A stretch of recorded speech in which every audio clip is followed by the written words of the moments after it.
with him, and he is free to talk what he wants to talk. And he's here to have a break from Australia and to have a sit-in session. Because this year's No Asia program, and some of you probably are already aware, that we will be conducting it more of a meditation retreat. So, full house already. But that does not mean that you all can come after your work and you can sit. There's still a lot of space outside in the compound, and you can take the instruction, receive the instruction, and continue with your practice. After which, we will, if you have any problem, we will try to guide you as much as possible. We have also invited one Venerable monk from Sri Lanka, the Venerable Amadagavesi, and he comes with some 5 other women, and the few of whom are very well developed, and they are able to assist with whatever difficulties that you may encounter. Alright. I think we will now invite Venerable Sumangalox to share with us some of his experiences, and especially he comes from the forest tradition, the tradition of Ajahn Chah. Some of you might have already known. Okay.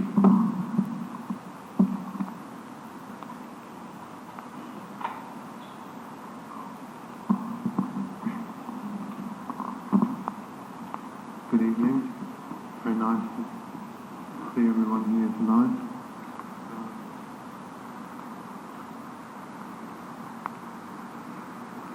It's actually about quite a few months since I gave any talks, almost since the last time I saw Venerable Mahinda actually in Melbourne. Since I gave a talk, maybe 1 or 2 since then.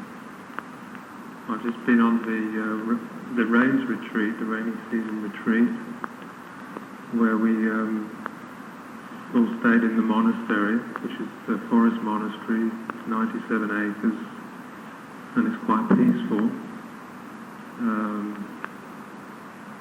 So I'm still adapting to the sounds of the traffic here in Brickfield, but it's gradually settling down. It was a bit of a change from the forest in Serpentine, although I must say it was actually very quiet compared to the airplane, which was quite a change. Venerable Mahinda said to talk about the forest tradition, and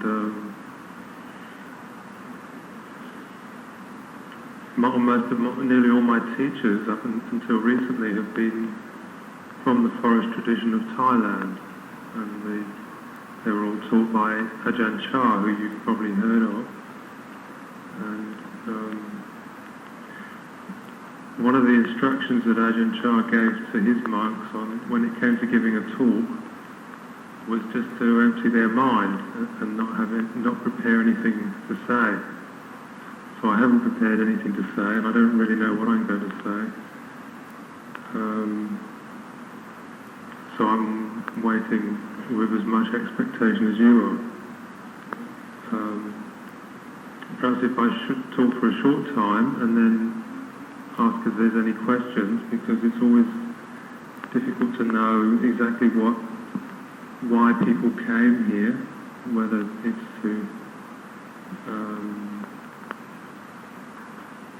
to understand exactly what the Buddha taught in his time, or to have more experiences of meditation, or experiences of training as a Buddhist monk, or experiences of being a Buddhist monk in the West. I don't know if if any of you meditate. Probably some of you do. So if you do have any questions, and if you're not too shy to ask them, then I'd perhaps see if you will ask. How long should I talk? How long does the session go?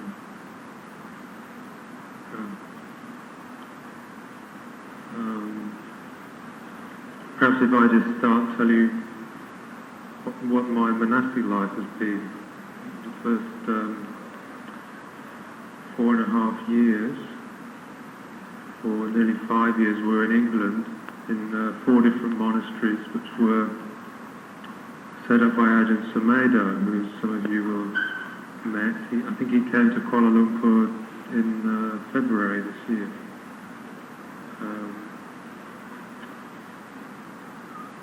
And he has inspired many Europeans to ordain as Theravada monks in England, about 70 or so now, I think. More than half have stayed in robes, which is quite a high percentage over the 10 years that he's been ordaining monks. The first few years, really, these monasteries in England were still being built, so Venerable Ananda Maitreya, who you may have heard of in Sri Lanka, has spent much time helping us to set the monasteries up, and I expect you're aware of the distinction where some monks tend to specialise in study and some specialise in meditation. And he said that our speciality was building. And so he used to call us building monks. So unfortunately the monastery I'm staying in now in Perth is finished now, although it's surprising, there always seems to be something you can think of to do, or something that somebody thinks of that needs to be done. But this year we're going to have a moratorium on building. We're not going to do any building, and try and really make more effort to study and practice the Dhamma, because it's really that's the priceless heritage from the Buddha is the Dhamma, and that's what the Buddha set up the Sangha for, the Sangha of monks, of bhikkhus, to protect the Dhamma. So we're really making an effort to give up building, although of course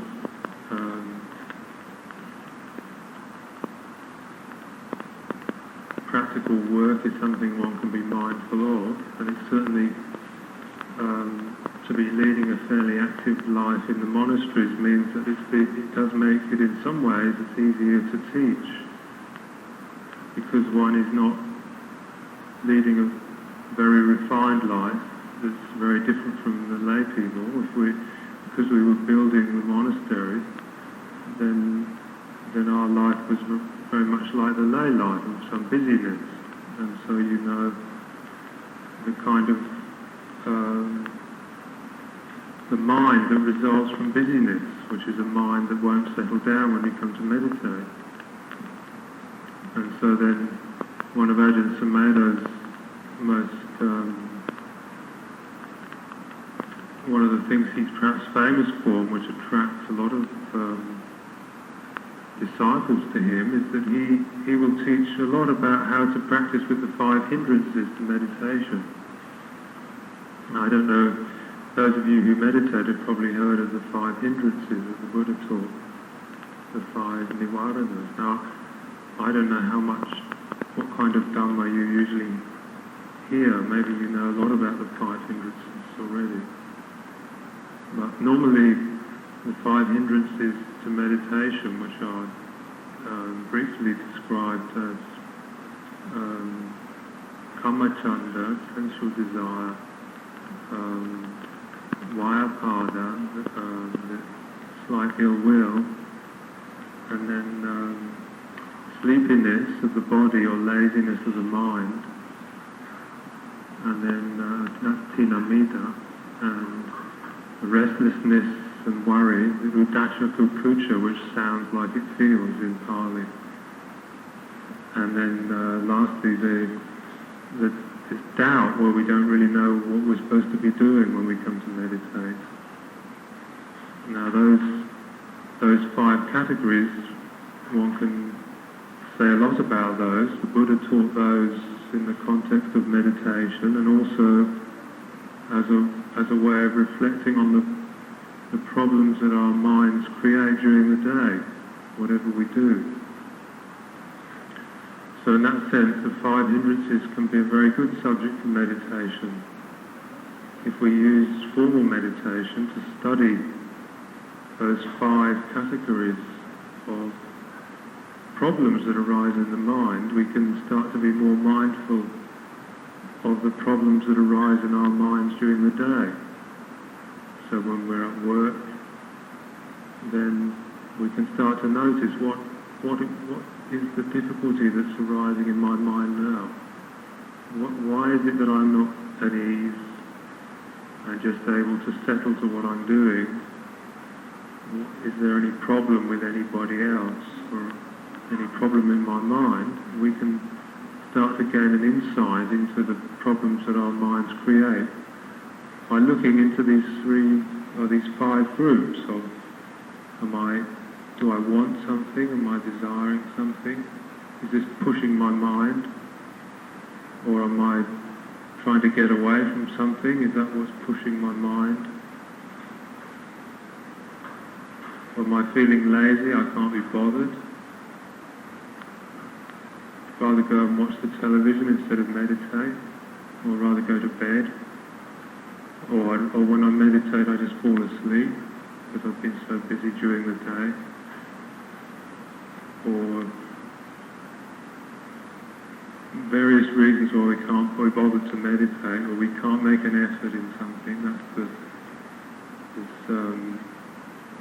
sloth and torpor, which is usually called in English, this 3rd category. Maybe I should have written these down on the board so you could remember them. So I used to hear talks about 5 hindrances, and I could never remember them all after the talk. But you should find them in any book on meditation, if you do forget them. So I started again. We've got sensual desire, ill will, or really that kamachanda we can apply to any kind of desire.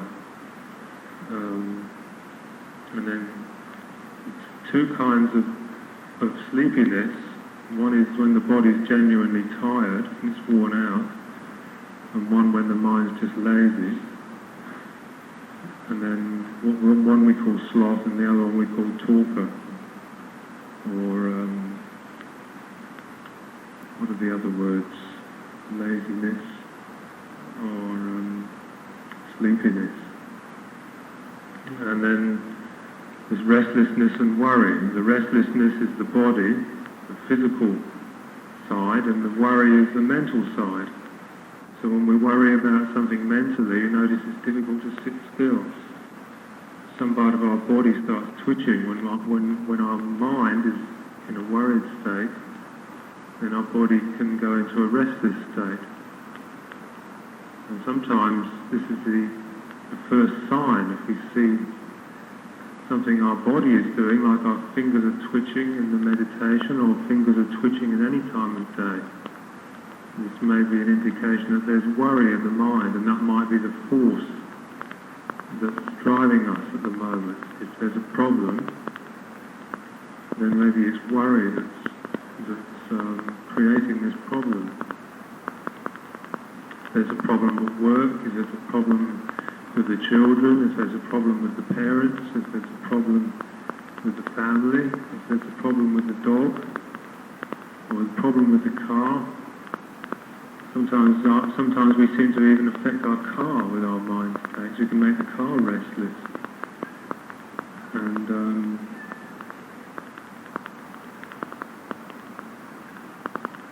I'm sure you've had the experience where you borrow someone else's bicycle and the and you get a puncture straight away, and they haven't had a puncture for years. The machines do seem to respond to different people.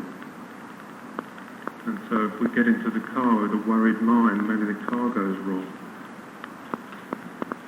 But usually it's more directly observable. When there's a problem, see if you can go through these 5 hindrances, especially if you meditate and you can sit in meditation and try and observe if I'm not completely at ease in meditation, I'm not completely settled, which is the hindrance here now? Is it am I desiring something else, or am I ill at ease? I think perhaps the worst hindrance in meditation is this slight ill at ease. It's not quite the way we want it to be. We want it to be we want to be more relaxed, or we want to get away from here. The body doesn't feel very comfortable, so we may not like that. We may have painful knees if we sit on the floor, so then we don't like painful knees.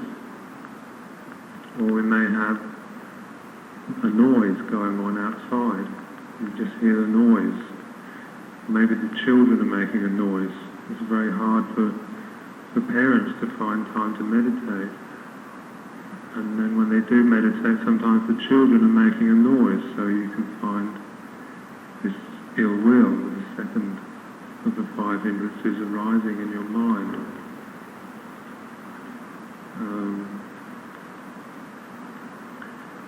And then there's doubt. The doubt's very interesting. I can remember going back to the fact that I've done a lot of activities in the monastic life when I was in England. As you know, England's a very cold, or fairly cold country, and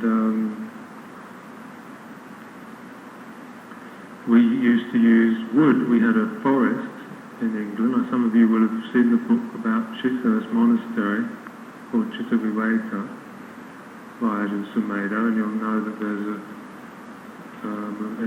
an English forest there, and we used to cut wood from there to heat the two main monasteries, Chithurst and Amaravati. And I was one of the people that used to cut the wood with a chainsaw. And I can remember one time something went wrong with this chainsaw, and I can remember seeing very clearly an experience of getting completely caught in this last of the 5 hindrances, which is doubt, skeptical doubt, vicikiccha in Pali, where you decide to do something but then you can't do it, you hesitate. Hesitation is another word for the same problem, or hesitant doubt. You decide, this chainsaw needs to go into the shop. And then I think, oh no, I think I can fix it. So then I go into the workshop and I think, oh no, I might make it worse. Better take it to the shop, or it might end up being more expensive. And then I think, I decide to go and take it into the shop, and then I think, oh no, I think I can fix it. Now, some of you will find your mind has done that, some don't. But if you do find your mind jumps from one thing to the other and you can't quite decide what you're going to do, this is the 5th of the 5 hindrances operating. And if you meditate, this is a very common hindrance in meditation in these days, because there are many different techniques taught. And so you may have heard the technique of watching the abdomen rising and falling, and then the technique of watching the nostrils, or the technique of following the breath, or maybe you've been taught another method where you use a mantra instead of the breath, and then maybe you wonder whether you should do samatha before vipassana, or vipassana before samatha, or maybe you should just sit and empty the mind like they teach in Zen meditation. And then sometimes if we have a nature to doubt, we sit down and meditate and we think, oh, what shall I do? And we think, oh, I'll watch the breath, and then we change. And we can jump from one different technique to another if our mind tends to get caught in this doubt. And this is a problem that arises more and more in the modern age. It's a problem for most educated people, especially in the West, where people dabble in so many different things. But I think in Asia as well now, that there's so many different ways to be educated, and there's so many different ways to develop your mind, that you can end up with a mind that's a bit scattered, even though it might be very good at thinking. This very thinking can create this problem of hesitant doubt, of inability to go forward and do something fully because there's this lingering doubt in the mind. And I've certainly seen this in different meditation techniques, and one can see it during the day where we can't decide which model of car to buy, and we can't. Often, if we have that mind which is very good at figuring out, we start increasingly the modern trust in education and thought means that a lot of our faith can be in figuring out and trying to sort out a problem by thinking it out, using our intellectual faculty. And this is according to the Buddha, this is actually a mistake. And you can experience the fact that this is a mistake when you start to see that you can end up with more doubt by trying to figure out a problem. Because the more you think about a problem, sometimes it just makes it more complicated. Like that example of the chainsaw. Possibly I should have gone through all the different advantages of repairing the chainsaw myself or taking it into the workshop. I can remember another example of this for me was when I was trying to decide to enter monastic life. And I had all the different things that I still wanted to do in the world on one side of my mind, and then all the good reasons why I should go and start monastic life on the other side. And I was trying to balance them up, like putting them all on two sides of a pair of scales to see which was heavier. And it doesn't work. And those of you who have this kind of mind that tends to think a lot and try and figure out problems will know this. That there's an infinite number of reasons for taking any particular course of action. Actually, the more you examine it, and now actually traditionally, the suggestion for dealing with skeptical doubt in meditation is to investigate the Dhamma, to read some more. But if we take this too far, it doesn't solve the problem because we end up with more ideas. And actually the Buddha also pointed out that before we investigate something intellectually, we should establish mindfulness. And so this is an indication that when we do have a problem with doubting, perhaps the first thing to do is just go and sit down quietly and do absolutely nothing and just empty the mind in whatever way we can. And if we see ourselves doubting about how to empty the mind, any kind of doubt, one helpful way I've found is to reflect that actually it usually doesn't matter which course we take. Either course would probably work. And that sometimes reduces this problem of doubting. Now, I've been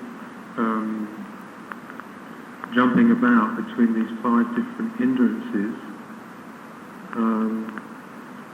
which is perhaps not the best way to present the 5 hindrances, but it does reflect the way that the 5 hindrances arise during the day. They don't all arise in order, they arise mixed together. Sometimes there's a bit of doubt about what to do, and there's also a bit of restlessness in the mind. And maybe there's ill will as well to the situation. Or maybe we're desiring something which is pulling us.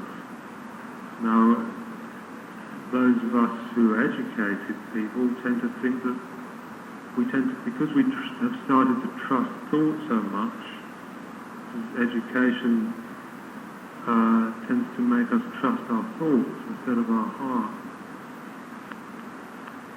Then we tend to justify everything with thought. Everything we do, we can justify. Anybody asks us why we did something, we'll make up a reason. And this has been shown by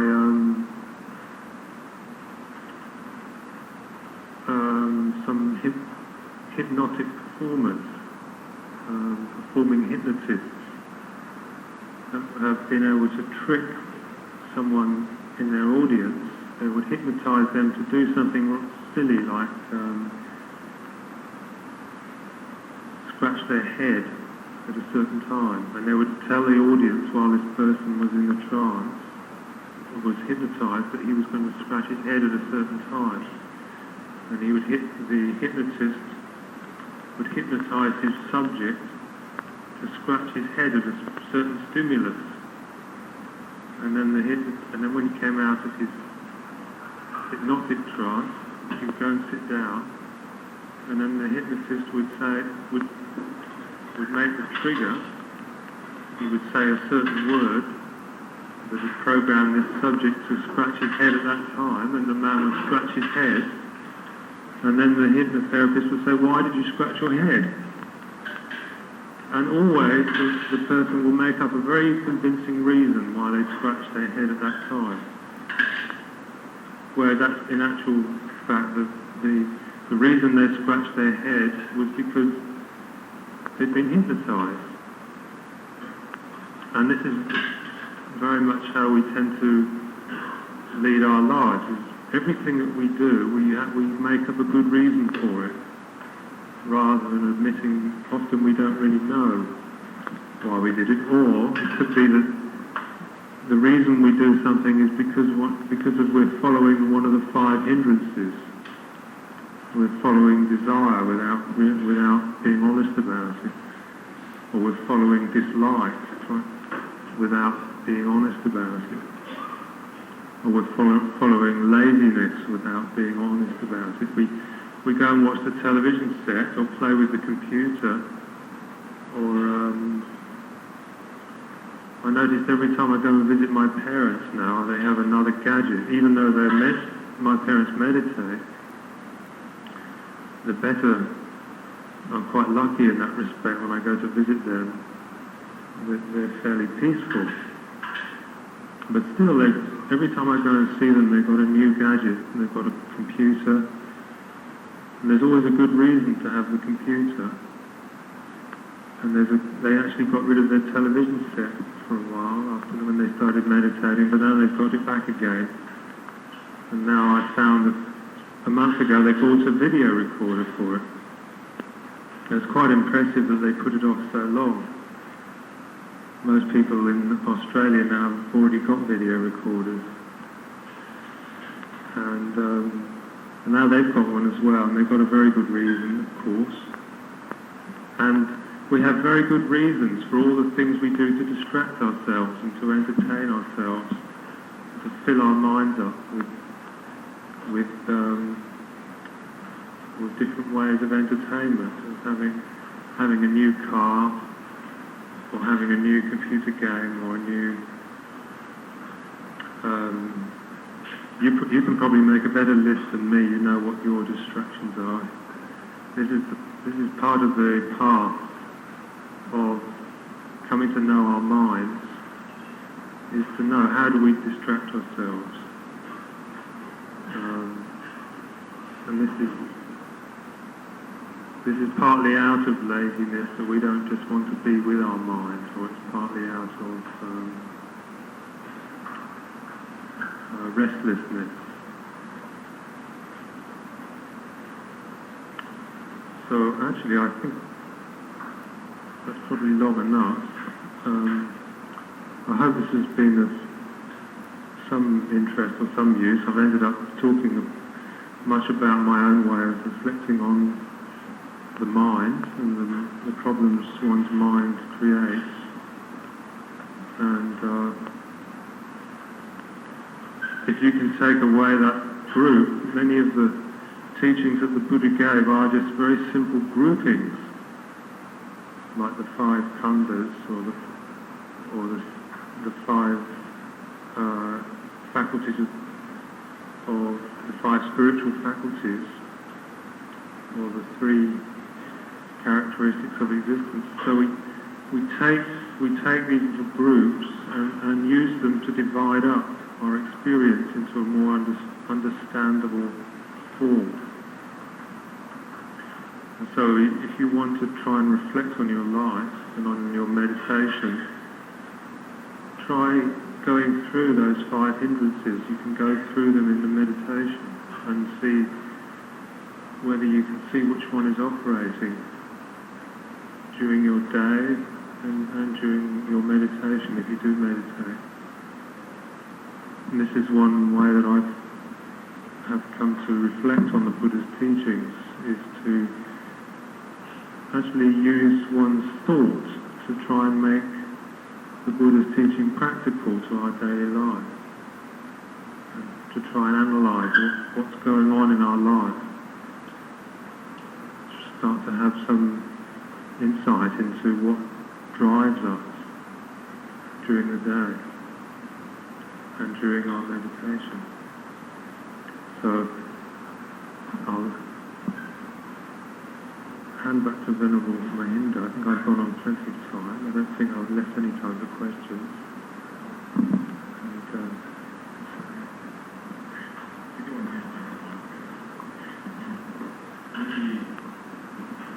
Maybe before I really take this mic off, you may like to know what aspect of Buddhism really touched him most, that he decided to give up his life for Buddhism, isn't it? Yeah, they would like to know that.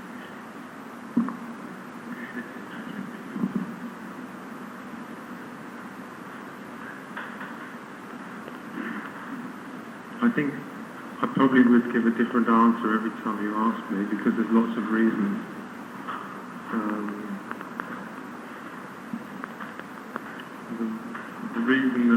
The one reason that comes to mind is the incredibly comprehensive description, or the many descriptions that the Buddha gave on how to practice the spiritual life. Very, very practical, both for a layperson and for a monastic, for a monk or a nun. And you can find different...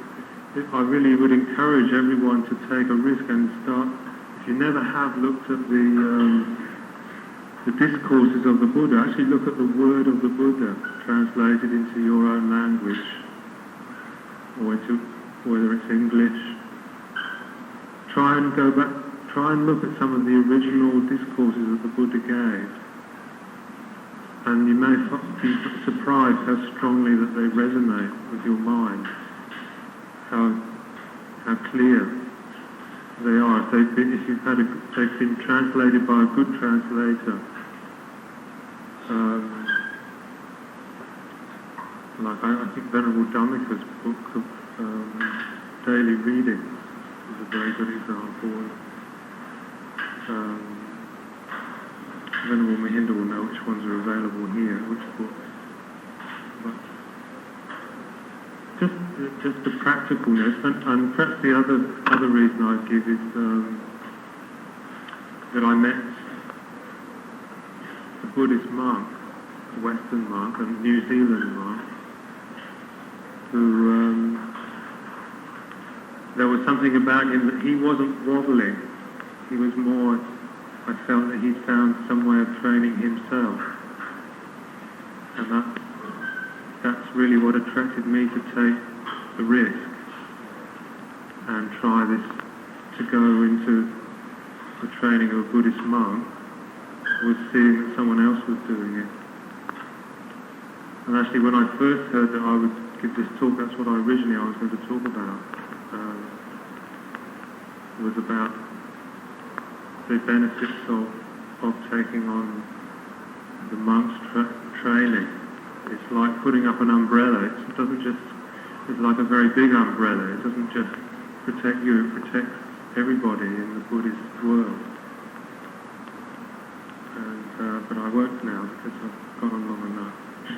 I've got two answers to Venerable Mahinda's question. Any questions that you have? No? It is interesting to find out how Westerners take to Buddhism and the aspects that interest them. Talking about Westerner, I am also, although born in the East, but some of our ways here are perhaps even more westernized than the Westerners are today. And it is good to know, whenever you have occasion to meet monks or people who are interested in religion, just to talk to them and find out what are the things that have brought them to Dhamma, to the religious way, because it is not easy for all of you to experience every way. But it is by listening to the experiences of others that you can improve your knowledge, and not only that, you can gain certain wisdom if you have the faith, the confidence. Now the Venerable Sumangalox has spoken to you about the 5 mental hindrances, which are something that really, it is called hindrance, mental hindrances, in the sense that it blocks the development of your mind, not allow you to concentrate, and not allow your mind to develop. Mental hindrances. These 5 mental hindrances, of course, grow from 3 evil roots. What are the 3 evil roots? Now we need some participation from you. What are the 3 evil roots? Greed, hatred, and delusion. Right? Good. Now if we analyze the 5 mental hindrances, the first one is karma chanda. Karma chanda refers to sensual desire. That's one kind of greed, isn't it? You see, in Buddhism we have as many as perhaps 11 words to express greed, craving and desire in its different shades. just like in France, they have different words to denote the taste of wine. In our language we don't have, but they have it. In Buddhism, because the Buddha specializes in understanding the intricacies of the mind, the quality of the mind, so naturally he is able to distinguish different states, different degrees. So we talk about craving, we talk about anger or aversion, vyapada. Now, these are directly from the roots, greed, hatred. Then the sloth and torpor of the mind. The sloth and torpor of the mind that makes you lazy to think, lazy to ask questions, don't want to think. You come, you like to sit down quietly to listen, and then after that your mind blank, blur. And some people say, very nice, our mind is empty. There are different kinds of emptiness also. If your mind is blank, it's something else. If your mind is truly empty, it must be emptied of something. In your mind, when we talk about emptiness, we talk about the emptiness of greed, of hatred, of delusion. Then your mind must be sharp, your mind must be clear, your mind must be alert. Of course, if your mind blurs, no, that is another kind of emptiness, right?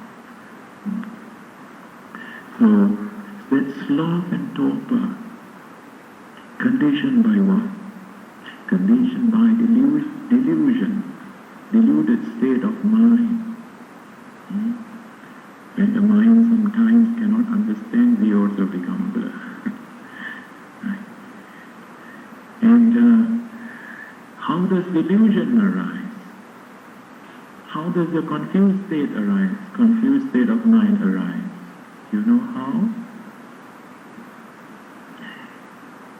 Now this is the season of Deepavali, and after this it will be your turn. Chinese New Year will come not so long time from now. Then you will be shopping. Christmas time also, Christmas sales, you go out and look in the shops to buy things. You see this one is nice, that one is nice, but the other one is cheaper. And each one you see, this is good, that is good, that's better. I remember when I was young, my parents used to take us with my sisters and we go shopping. Not window shopping, real shopping, New Year shopping, to buy things.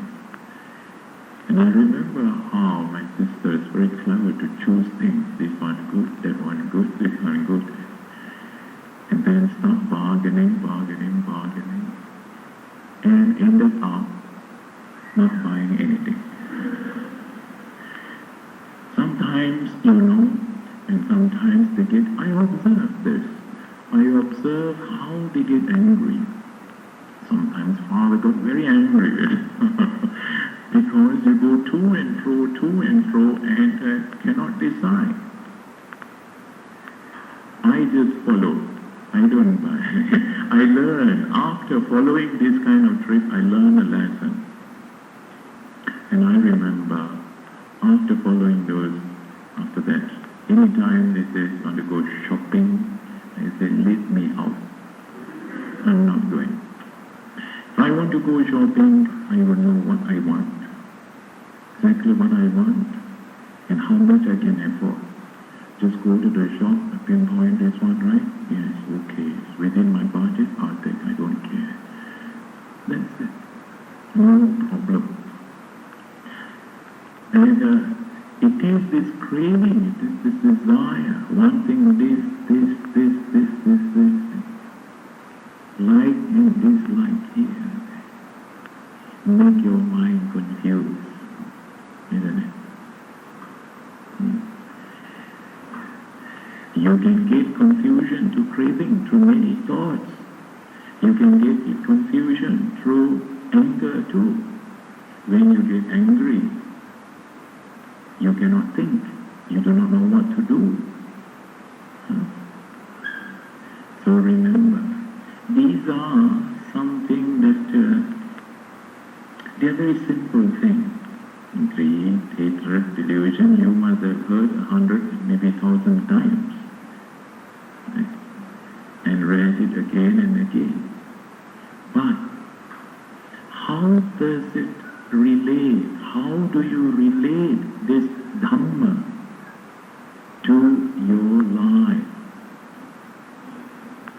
How do you relate it to your day-to-day life? Are you aware of it? Do you know when the greed, when the desire arises? And you know how it arises? What are the things that cause it to arise? And how it ceases? And how it ceases and not come back again? Do you know all these things? There's many things to learn. And this is what Buddhism is about. In fact, the whole teachings of the Buddha, only one thing the Buddha taught. What is that one thing? I know you have heard many things about Buddhism, but I'm telling you that the Buddha taught only one thing. What is that?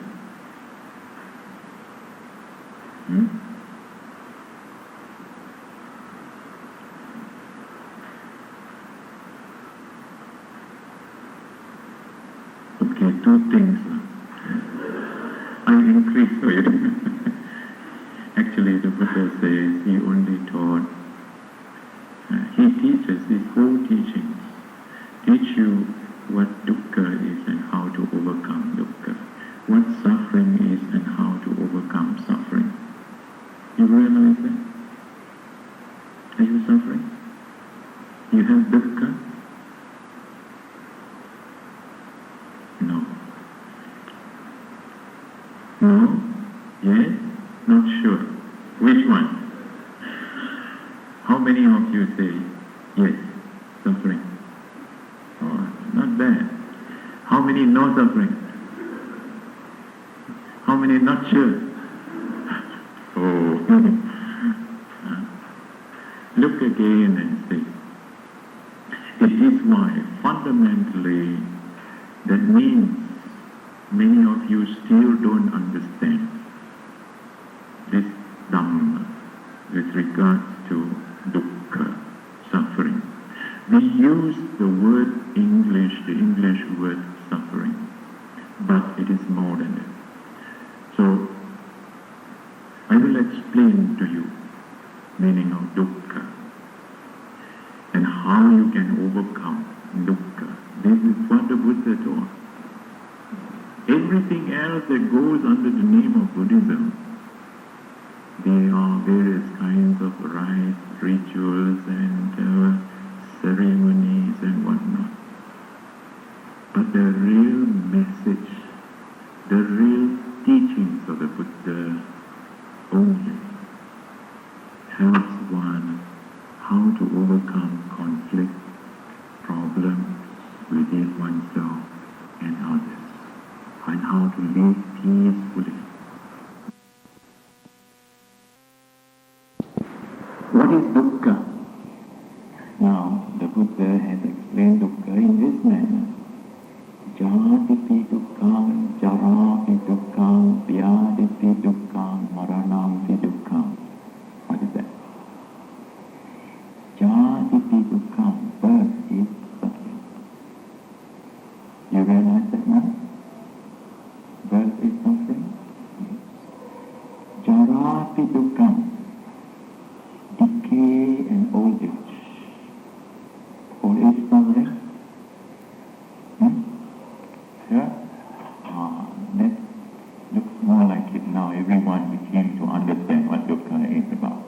Yet,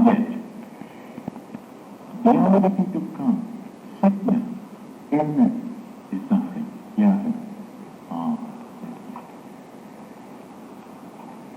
Because is there any one of you who has never suffered any sickness before?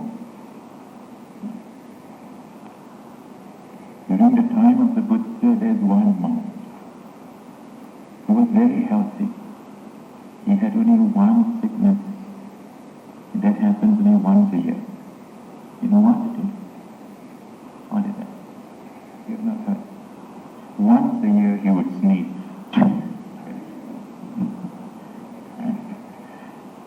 Otherwise, his health is perfect. No complaints.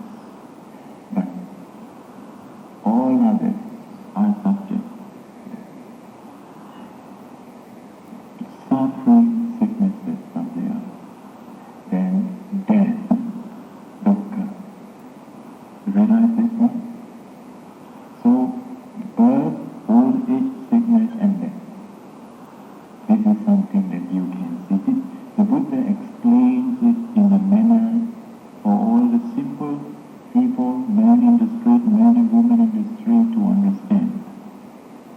But after that he goes on a little bit more deeper. He talks about the occasional kind of suffering that appears more on the mental level. He says, Apiyehi Sampayoga. People whom you don't like, conditions which you don't like, you have to stay on with, you have to associate with.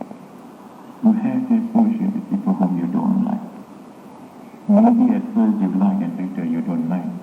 You still have to stay with him or her for a long time. You cannot change in a hurry. And so then conditions that you work, your office place. At first you're very happy, then after that change management, change this unpleasant situation. You cannot run in it. You cannot get out of it in a hurry. Then you experience dukkha. Right? That is unsatisfactory.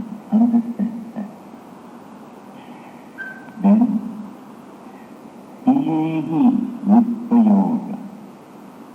This also you must have experienced. That is, being in the company of loved ones, people whom you like, you have to separate from them. You realize?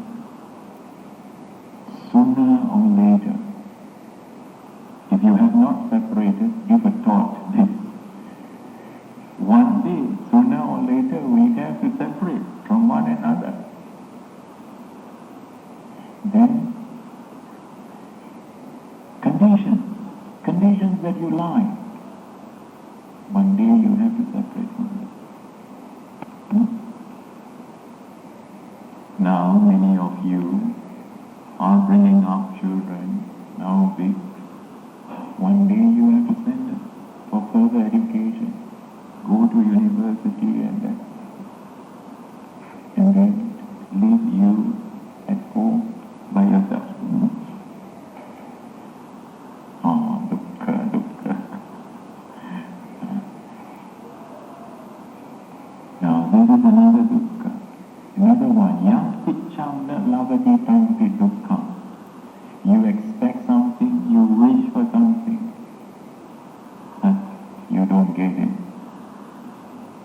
You don't get it. Disappointment, suffering.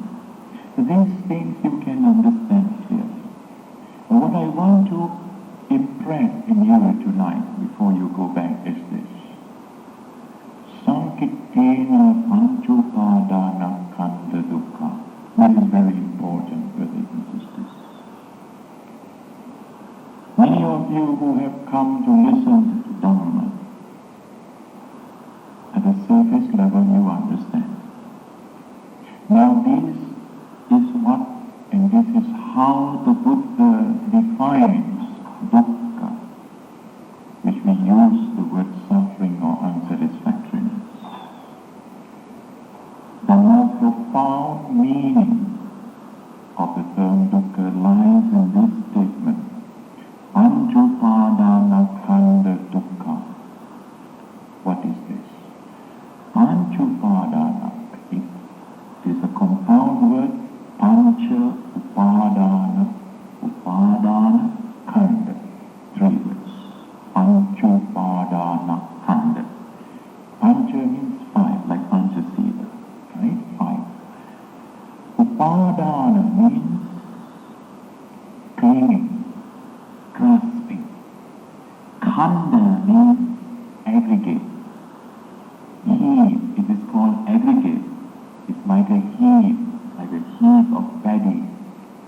a paddy straws, a wheat straws, hey, you heat them up, right? Khanda. Buddha says, Panchupadana Khanda Dukkha. Buddha summarizes everything. He says, I summarize in short, Panchupadana Khanda Dukkha. That means the grasping aggregates, the 5 grasping aggregates are in themselves dukkha. What are these 5 grasping aggregates? Now, put this in your mind. What are these 5 grasping aggregates, and how these 5 grasping aggregates arise, and how to overcome, how to stop these aggregates,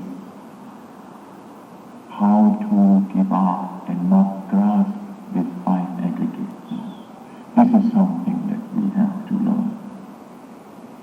Now, what are these 5 aggregates? 5 grasping aggregates? Do you know already? That is what you, us, me, he, everyone are made up of. You know what is made up of? 5 things.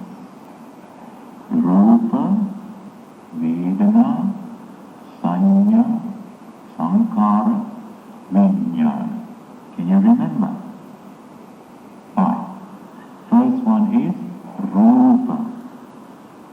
What is Rupa? What is Rupa? Form, yes. Rupa means form.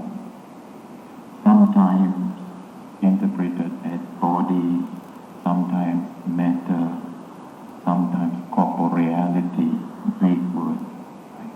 We use simple word form. Because in Malay also we say rupa, right? Appearance. That appearance is a form, isn't it?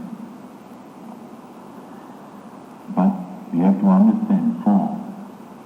Form, very often when we talk about form, we talk about the physical process, right? This is rupa, right? This glass here is rupa, right? It's matter, form. How do you see this form?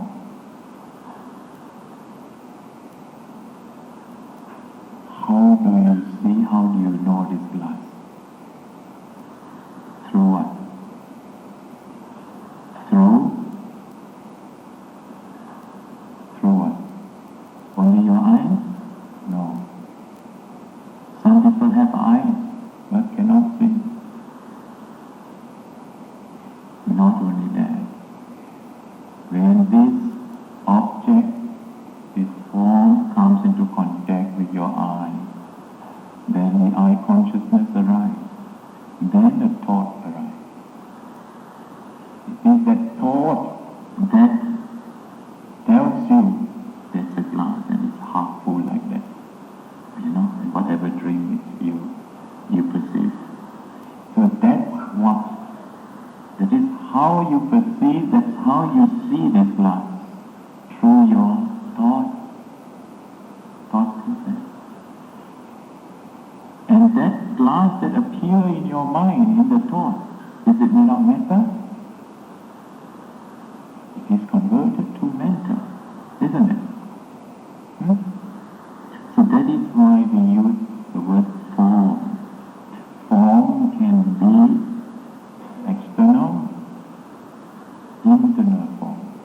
We can use through our eyes, through our organs, we internalize this form. That's important to understand. Form, rupa. Basically, when we talk about form, we talk about the form in terms of 4 elements. Pasavi, Apo, Tejo, Vaya. Earth element, water element, fire or heat element, and wind element, gaseous element. That's what explains form. Then the next khanda is feeling, Vedana. Vedana khanda, feeling. Feeling is not matter, right? It's not physical. Feeling.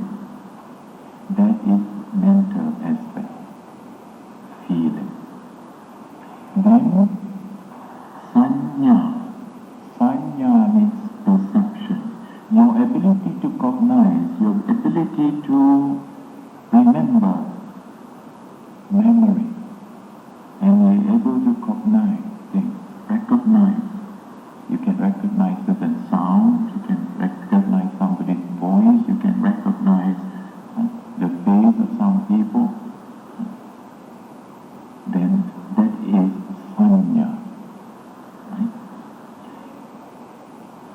Perception process. Sankhara.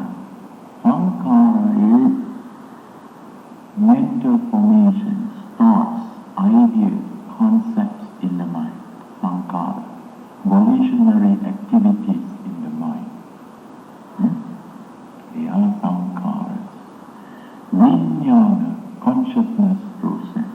That process that enables you to become conscious of something that is present before you. Consciousness process. These are the 5 aggregates.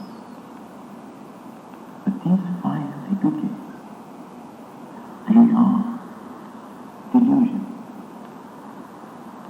When you grasp that these 5 aggregates, you think they are real. You think there is substance. You think there is some value in it. That is why. That is why still you keep with you a form, right? And you have feeling, you cling to your feeling.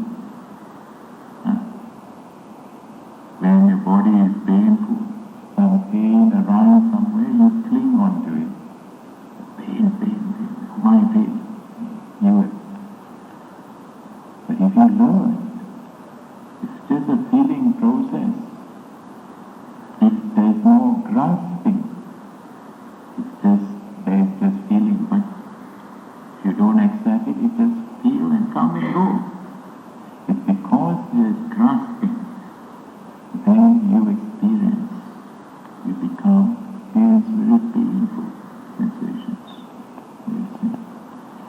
Now, how does these 5 aggregates arise? These 5 aggregates, or khanda, panchakhanda, arise through the 6 bases. At the bases, the eye, the ear, the nose, the thumb, the body, and the mind. These are what you call the 6 doors, or the 6 bases. Now, how do they arise? When you see something, when you look at something, that object comes in contact with the eye, and more specifically, it comes into contact at the eye base, the retina. Then eye consciousness arises. Then you become conscious of something there before you, through your eye. As soon as there's this eye consciousness arising, there's the object, the eye, sense organ, and the eye consciousness, then it conditions certain mental factors to arise. What are these mental factors? The mental factor of contact, of phassa, arises. As soon as there's contact, then there arise feeling, perception, then volition, cetana, and another mental factor called manasikara, or attention. That is how you keep your mind alert. And these are mental factors. These mental factors are real. They are mental factors. As soon as these mental factors arise, these mental factors condition the aggregates to arise. And if your mind, if you are not alert, if you have no wisdom, then mental factors, condition aggregates, and you think the aggregates are something real, and you cling on to. Then you start heaping it, you start making it aggregate for more and more, stronger and stronger, stronger and stronger. That's what you call khanda, of making it a heap.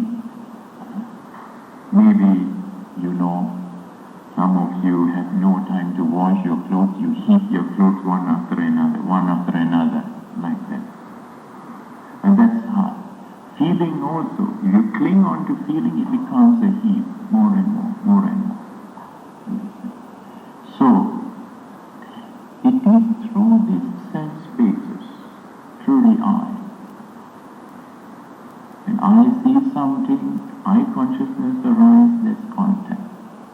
Where there's contact, there's feeling. Where there's feeling, there is perception. Then there's cetana, volition, decisive factor. And there is manasikara, or attention, throughout. These are the 5 mental factors that we call Dhamma. These 5 mental factors condition the aggregates to arise. That means to say that every thought that arises through your eye, through your ear, your nose, your tongue, your body, your mind, in this thought there are the 5 aggregates. Do you believe that? You can think of something now? What do you want to think about? Immediately you go back, you think. The next thing you think of some television program. Now, in your mind, in the thought, there will be that box there, television box, right? Yes. That's in your thought. That's what? That's the rupa, that's the physical part of it, right? Then, there is certain kind of feeling, because if it's a good program, you definitely have good feeling. Right? Then you are able to cognize, you are able to recognize that whatever program, you have your perception there. Right? Then you have overall consciousness, thoughts, ideas about it, and you are conscious of this thought in your mind. So you find that every thought that arises in your mind, there are these 5 aggregates. And these aggregates, they arise and they fall. That's how your thoughts rise and fall. Right? Now, what happens is this. Because of our deluded state of mind, because of the lack of mindfulness and the lack of clarity of mind, when we feel something, we take the object in our mind as if it is real. And although that object has gone already, but we reflect, we think again not enough, again and again. Right? Do you observe this? How you think something again and again, again and again, again and again? Huh? Like what? At home or maybe in the office, somebody had abused you, somebody had blamed you, accused you wrongly, and you have been arguing there in the office. Sometimes you come, you meet your friends, you talk about it, you know so and so, this is what he said, I know you do this, and he said like that, like that, like that, and then go back, you say the same thing, and then tomorrow you say the same thing again and again. Do you do that? Now, this is something that you take the thought, something that happened, that thought, you think again and again, again and again, again and again. And it is this process of thinking again and again. Many people cannot let go. I have seen many people, when they come to the temple, usually they come to temple, they have some problem. Very few people are like you who have no problem to come to listen to Dhamma. You are very lucky. You may have some problem, then you start coming to temple, and then you realize that the Dhamma has something to offer you. You see, when you listen to these people, what they say, we have to be very patient to listen to them, because they will talk again and again, and they will talk about, as if all the faults not theirs, either their husband, their wives, or their in-laws, or their children, they are like that, I am okay. Seems to imply that he is okay. And it goes on like that. They don't want to listen to you sometimes. So we keep on listening. And then you can see how the more they talk, the more they dig out, their face starts to change, their voice starts to, becomes louder and harsher. This is what you can see very clearly how anger arises and how anger becomes more and more. And in the same way, if somebody comes and talks something about fashion and something about, food and nice food and cakes and things, they start talking about that, and you look in their eyes, not only in their eyes, you see, maybe water start to fall down, and you start to salivate also. That's how desire grow more and more. Through what? Through your thinking process. Right? Because it is in your thinking process that you create those khandhas, aggregates. And you cling on to that aggregates. But you appear to be happy. When you have the desire, you appear to be happy, but when you cannot get it, you are not happy. You get angry, you get upset. When you are upset, you have learned, because human beings are very clever beings. You are very intelligent people, and you all have learned a way how to get the things you want. When you cannot get something, little children will show their tantrum, they cry, and then after that, parents will say, don't cry, I'll give it to you. He laughed, hooray. But many people have not grown up also, although they have grown big size and a bit older, but still they behave like that. Husband and wife, among parents, they behave like that. If they don't get something, they get angry. And when the husband looks, my face is very sad, these things, Give him. When you give him, she's happy. And she wants more.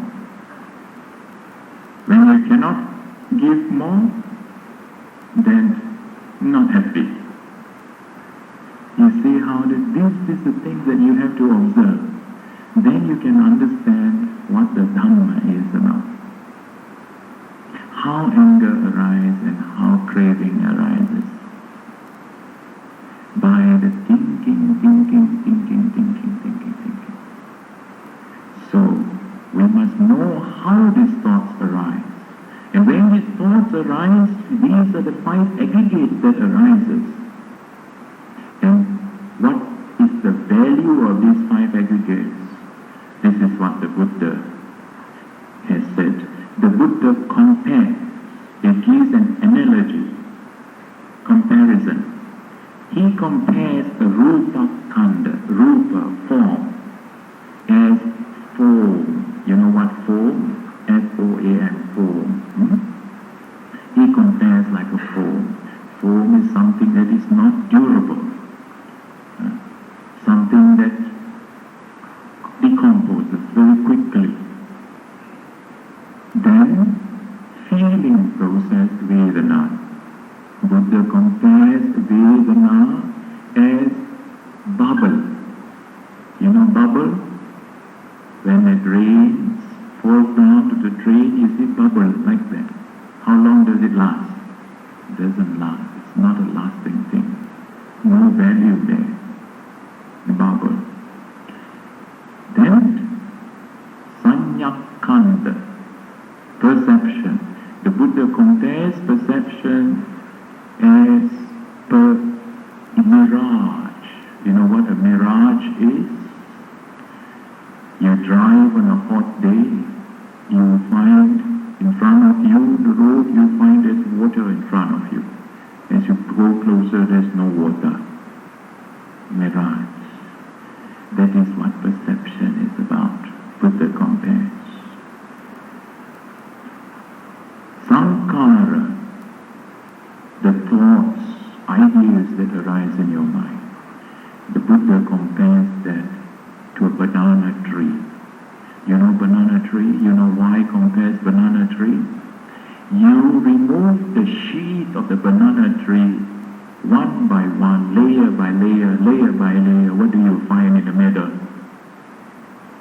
Have you tried doing this? Don't destroy the tree unnecessarily. But I'm sure you have there are some Hindu festivals, a lot of banana trees there, and you go there and dissect them, cut one by one, one by one, one by one, and then you see. Or when it's already fruit, banana trees are like that. Once it's fruit, then you have to remove the tree. So when you cut, then you find out for yourself. Is there something in the middle? Nothing. There is no core, there is no peace.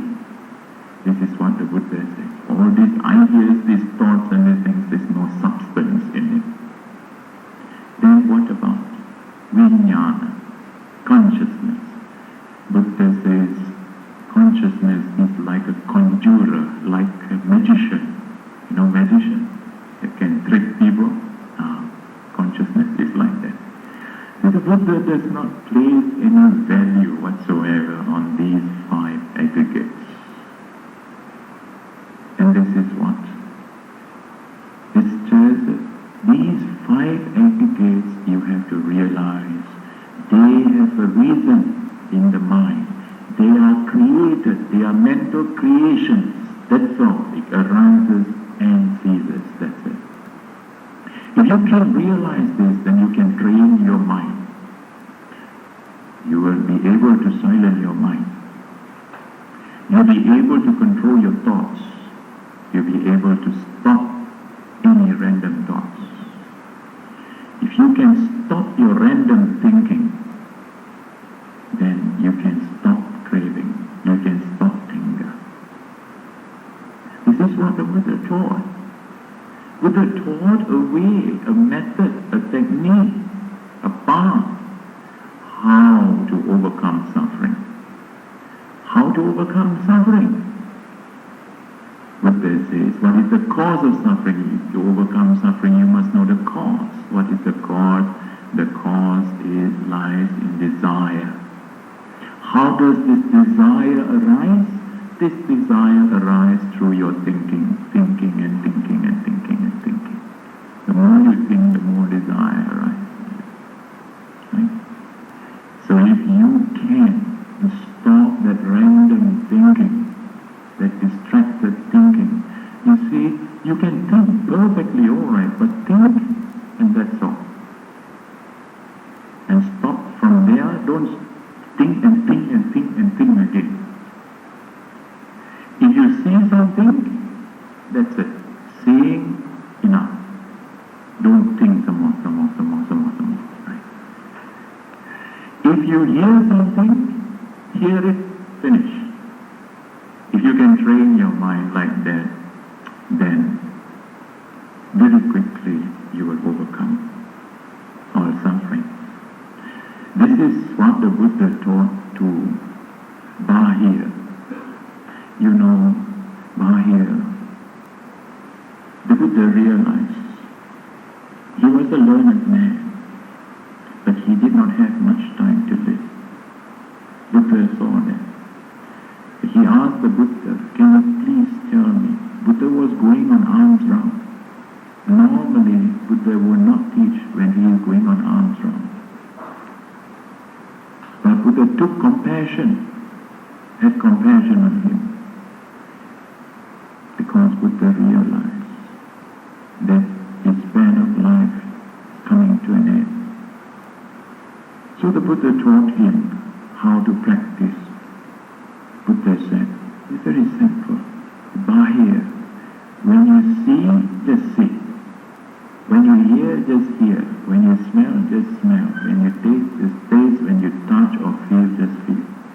When you think, just think. That's it, Bahir. Practice that.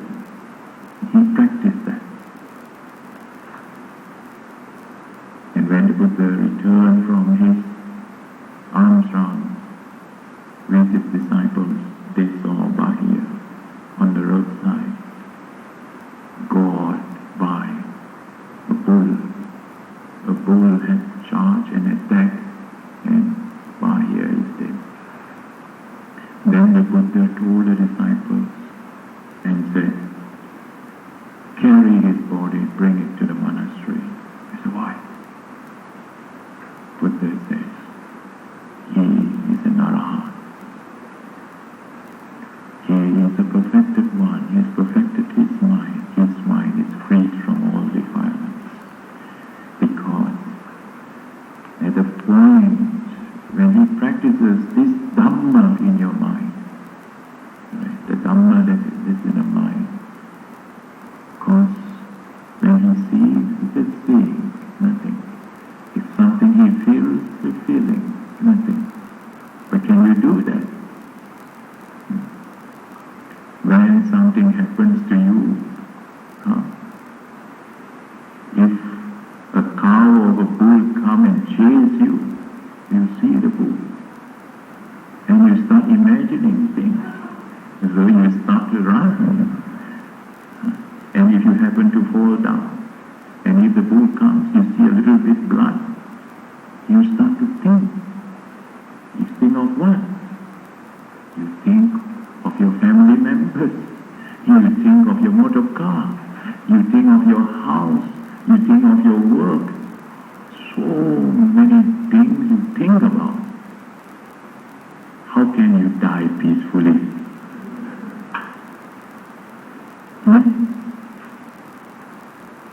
So remember, if anything happens, see, just see. Don't create anything. And this, your mind has this ability. So what has gone wrong? You have habitually gone on thinking and thinking and thinking and thinking. When you see something, you don't stop there. You can put value there. Nice, not so nice, ugly, and you can talk and think and think and think and think and think about it. That's how you increase your craving and desire. So, if you really want to overcome suffering this way, see something, see. Buddhism does not say that you should close your eyes and close your ear and close your things. There you see the monkey with closed eyes, closed ear. That's the monkey philosophy. Of course they have interpretation. They say, see no evil, hear no evil. Why? Why are you afraid of seeing evil? If your mind is pure, if you have purified your mind, it does not come to you, it does not penetrate you, see? That's it. Right? If you hear something, some people abuse you, just hear, that's it. You don't hurt them. For that, you have to learn how to control your mind. In order to develop to that extent, you have to slowly develop your mind. How do you develop your mind? Step by step. Learn how to concentrate and keep your mind silent and quiet. Little by little, little by little. Go and sit somewhere in the morning, in the night. Sit for some time, half an hour. Or you can start with 15 minutes, then increase to half an hour, 45 minutes quietly. And you can watch your breath, breathing in, breathing out. At the most obvious point that you can observe, just around the tip of your nostril, just above your upper lip. Just observe the breath in and out to that point. This is how you make your mind in focus, tune your mind in focus. Any thoughts that come, treat them as anicca, treat them as something, it's a delusion. Come back to your breath until your mind is calm and peaceful. When you start to concentrate, then you will become aware how your mind starts to develop. If you are able to sit for half an hour, 45 minutes, and there are no distracting thoughts, there may be a few thoughts, but it just comes and goes, then you will see a build-up of concentration around that point, and then your mind starts developing. By way of you observe certain movements, certain sensation of going up, then you know your concentration is now matured, and you can get into the absorption. And this is how the Buddha defines as getting Samma Samadhi. Samma Samadhi means perfect concentration. If you want to use the word right concentration, what is the right concentration? To get into the perfect concentration, perfect state of concentration, you develop this Attama, Duttiya, Tattiya, Chatutta Jhana. First absorption, second absorption, third absorption, fourth absorption. Now these four absorptions, many masters, many teachers have made a very big deal, big fuss over this thing, something that's very difficult, that you have got to go to the forests and caves to develop your absorptions and so on. But actually, the work that many of you are doing, you involve a lot of concentration, understand? To fix your attention on something. Now, you turn your attention on a more neutral object and fix your attention there. And then slowly you see how your mind develops. And of course, we are not telling you to develop your absorptions for hours and hours, get into deep absorption. No. We only tell you because the purpose of developing this absorption is for the purpose of maintaining control in your mind so that you can develop your insight or vipassana. So we only tell you how you can get in 5 minutes, come down, and get in again for 5 minutes, in and out, so that you can get your mind calm, peaceful. And you can observe the different states of your mind. How your mental absorption programs, first, second, third, fourth, 4, 3, 2, 1. If you have any doubts on these things, you read the text and want example. Because when I hear this teaching, I hear this method, I had no doubts because I have heard. I know I have read the sutras, how the Buddha passed away. You know how the Buddha passed away? Those of you who have studied the life story of the Buddha, we say Buddha attained Mahaparinibbana, great disease, great passing away. Not ordinary way of passing away human beings. I told you how human beings pass away. Their thoughts think of so many things, you know. They think about lottery in the drawer and checkbook and not signed and the will not made and there's so many things. The Buddha in his final hour, before he breathed his last, Buddha developed his mind. First to the first absorption, second, third, fourth, and went up to the eighth absorption, and came down to the first, and then again second, third, fourth, and then passed away. That is what the Buddha did. When I remember this, I thought, there is a clear technique, there must be a technique, there must be a way of getting in this thing. And this is the path. And we met this teacher who shows this very clear path, how you develop it without sitting for hours on end. Not necessary to go to forests and caves, right? And that is why, this is one reason why when we're Sumangalox, we want to test and see whether true or not. You come back in 2 weeks' time and we will ask him to verify him. But we have tested and on ourselves, and we have verified it with more than 60 people who have come over the last 3 months when we were having our retreat in Sri Lanka. More than 60 people have come from Singapore, from Malaysia, and few from Australia.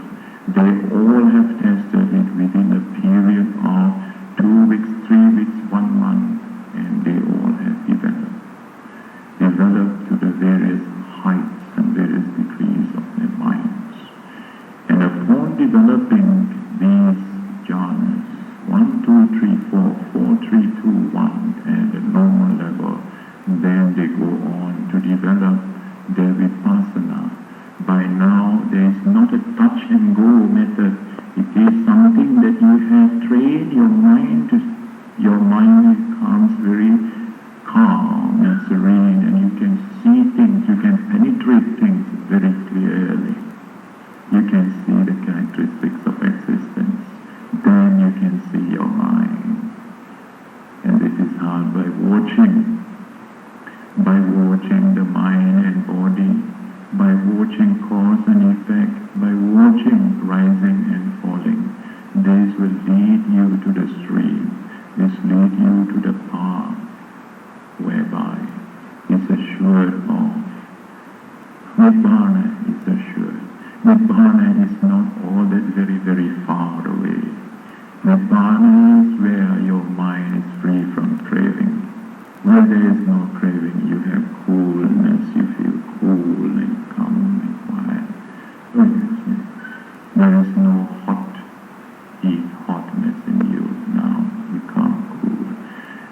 So, this is the practice over the next 2 weeks from the 24th. It is after having studied this method and having seen the results, how people practice within short time, they are able to develop them, that we taught, and with the permission of Chief Reverend, we taught this novitiate program.